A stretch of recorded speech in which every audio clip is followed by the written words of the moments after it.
Chegamos ao nosso primeiro vídeo de 2023 com as últimas notícias de 2022. Meu nome é Ricardo, faço parte da Lariat e hoje a gente vai falar um pouquinho sobre algumas notícias que aconteceram nessa nossa última semana do ano de 2022, até um certo balanço de como ficou o nosso Ibovespa, a Bolsa de Valores aqui no Brasil, fora algumas coisas que podem mexer bastante com o mercado de criptoativos lá na China e que está valendo a partir desse ano. Então, bora falar um pouquinho sobre essas notícias desse novo ano que nos chega.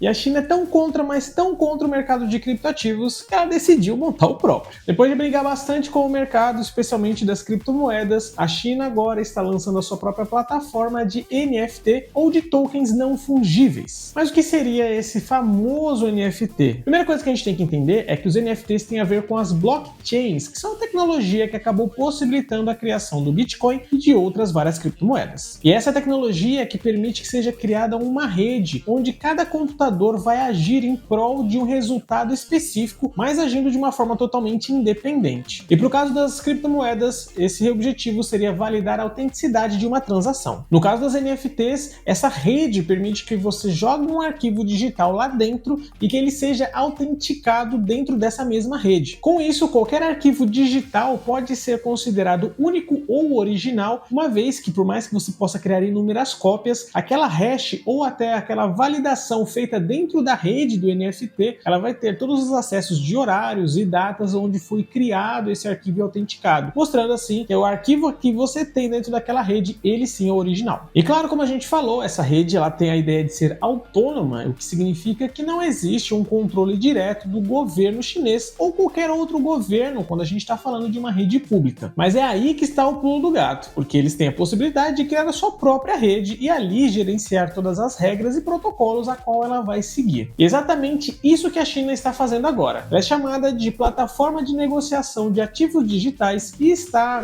operacional desde o primeiro dia de 2023. Vulgo hoje. A administração desta nova plataforma vai ser uma ação conjunta entre a iniciativa pública e privada. As estatais China Technology Exchange, assim como também a Art Exhibitions China, vão fazer a parte do Estado, do governo chinês, para controlar e fazer todas as regras para essa plataforma funcionar corretamente. Já a Huban Digital, se é que se pronuncia assim, ela vai ser o nosso braço privado, né? Então ele não vai ter tanta ligação com o governo, por mais que lá na China isso seja um pouquinho mais nublado e mais cinza com essas relações, mas ainda assim vai ser uma empresa que não está diretamente ligada ao governo, fazendo também a administração dessa plataforma. E uma vez em operação, essa nova blockchain vai se chamar de Cadeia de Proteção Cultural da China. Ela será utilizada para fazer a negociação de direitos autorais digitais, assim como também direitos de propriedade e itens colecionáveis. E uma curiosidade é que lá na China, os NFTs são bastante populares entre os traders, mas lá eles não fazem negociação desses ativos através de outras criptomoedas,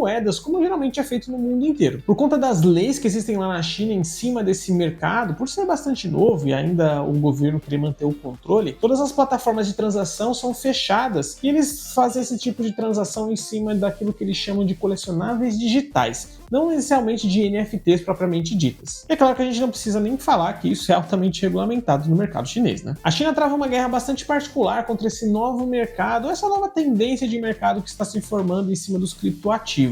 Essas novas tendências de transações descentralizadas, ou seja, que não tem um órgão específico que faz a regulamentação de toda uma rede, acaba indo um pouco de encontro com os ideais de controle que o próprio Partido Comunista tem hoje lá na China. E por conta disso, eles tentam fazer com que o gargalo vá se apertando cada vez mais para esse mercado, pelo menos lá. Mas é claro que isso se tornando uma tendência mundial vai ficar cada vez mais difícil para eles segurarem esse controle, e é por isso que eles já estão tomando algumas medidas, como a utilização do Yuan Digital, que é uma criptomoeda criada pelo próprio governo chinês e que hoje já tem uma certa adesão, apesar de ainda ser bem baixa com relação às expectativas que eles tiveram. Mas isso mostra que esse mercado tem potencial e os governos já estão ficando de olho em cima deles. E é claro que a gente precisa ficar de olho também, porque onde crescem novos mercados, também existem oportunidades. E vale lembrar que oportunidades também significam riscos, e aqui a gente não está dando nenhum tipo de indicação para você do que comprar ou vender, a gente só está falando sobre os aspectos dessa nova tecnologia. Mas não dá para negar que com a China já trabalhando em cima da sua própria moeda digital e criando plataformas para transação de NFTs, assim como El Salvador, que foi o primeiro país a adotar o Bitcoin como uma moeda corrente no seu país, a gente vai vendo um mercado ficando cada vez mais maduro. Mas eu deixo a pergunta para você: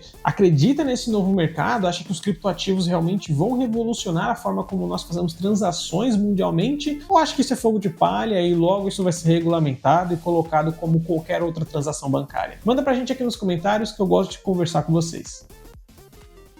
Se você ainda não é inscrito nesse canal, considere fazer isso imediatamente, porque nesse novo ano de 2023 nós vamos continuar trazendo notícias semanalmente a respeito dos mercados financeiros, sobre economia e também sobre política quando ela se mete nas economias do Brasil e do mundo. Então se você gosta de ficar antenado sobre esses assuntos ou tem qualquer sugestão, pode mandar pra gente e lembre-se sempre de manter as interações, que é bem legal a gente conseguir bater um papo com vocês para saber o que vocês esperam de nós e também melhorar o nosso conteúdo sempre.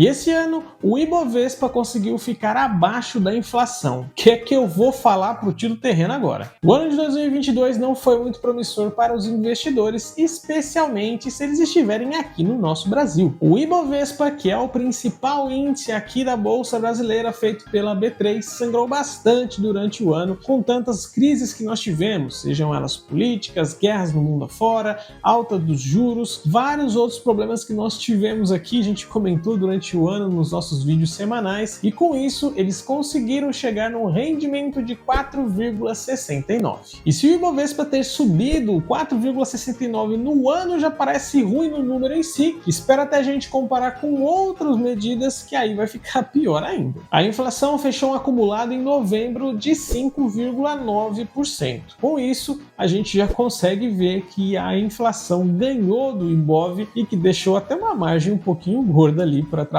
Além dela, a tão criticada por todos os investidores, a poupança também acabou rendendo mais do que o Ibov, chegando a 7,9 no consolidado final do ano. Mas então significa que todo mundo que investiu na bolsa aqui no Brasil fez mau negócio? Bom, aqui vem aquela nossa resposta favorita dos investidores, o famoso depende. A primeira coisa que a gente tem que entender aqui é como funciona o Ibov ou o índice Ibovespa. E diferente do que muita gente imagina, o Ibovespa não leva em consideração todas as empresas da Bolsa Brasileira. O Ibov, na verdade, funciona como uma carteira imaginária criada com os ativos mais negociados na Bolsa Brasileira e é revisado a cada 4 meses. E como são as mais negociadas que nós estamos visualizando aqui, as grandes empresas da Bolsa tendem a ter uma participação muito maior e mais influência nesse índice, porque elas vão ter mais ações no mercado e, é claro, isso significa que elas têm mais possibilidades de ter mais negociações. E no Brasil tem duas empresas que mexem muito com o Ibovespa, que são elas a Petrobras e a Vale do Rio Doce, pelo tamanho e também o volume de transações que acabam acontecendo nelas. E é claro que nem todas as empresas vão ter prejuízos ou rendimento muito baixo, uma vez que o Ibov está tão abaixo da expectativa da maioria das pessoas. Um exemplo são as próprias seguradoras, que com a taxa de juros chegando a quase os 14%, fechando nos 13,75%, tiveram um ganho bem acima do esperado. Um destaque aí para a BB Seguridade, que teve um destaque bem grande nesse negócio. Além disso, uma empresa que acabou se beneficiando disso foi a Cielo, uma vez que fica mais difícil para que novas fintechs entrem no mercado por conta da taxa de juros e também da dificuldade do acesso ao crédito. Eles conseguiram focar bastante no seu operacional e ter um rendimento acima do esperado. A empresa conseguiu uma alta de 140% em 2022, que é o maior desempenho da empresa desde o seu IPO. Então, teve gente que conseguiu tirar leite de pedra aí. E sempre se lembre de que empresas individuais, elas podem ter resultados muito acima do Ibovespa. E você pode se beneficiar disso criando uma carteira que usa justamente essa estratégia de pegar empresas mais perenes e mais consolidadas para fazer parte da sua carteira de investimentos. Isso vai fazer com que a oscilação da sua carteira seja bem menor, apesar das grandes quedas que o mercado possa vir a ter. Uma outra ferramenta muito importante no momento que você vai proteger o seu patrimônio é a diversificação. A diversificação deve ser foco na sua estratégia de investimentos, tanto dentro do Brasil, em setores diferentes, ou até mesmo segmentos dentro de setores, como também investimento fora da nossa moeda, em dólar principalmente, porque é a moeda mais forte no mundo. E para te ajudar nesse processo, nós montamos um material que vai ajudar você a criar uma conta numa corretora, que vai ajudar bastante nessa sua transição do seu dinheiro, de deixar ele só aqui no Brasil, para colocar ele em outros lugares, principalmente nos Estados Unidos, onde você vai ter acesso a ativos do mundo inteiro. Nesse material, que é um e-book, onde você vai aprender a fazer a conta numa corretora, que no caso é a Avenue, onde você vai conseguir fazer não só a transição, né, do seu dinheiro, o câmbio de real para dólar, como também compra de ativos diretamente num único lugar. E além disso, você ainda ganha corretagem zero para algumas transações todo mês, fazendo a conta nessa corretora, ajudando aí você não ficar pagando taxas em cima dos seus investimentos. Então acessa o e-book que está aqui no link da nossa descrição, e lá você vai ter um pouco mais de detalhes de como é que funciona e também o quão importante é você dolarizar o seu patrimônio e proteger ele do que pode acontecer com o real, que é uma moeda que a gente sabe que é bastante instável dentro do cenário global. Então abre essa conta lá e comece a investir em dólar.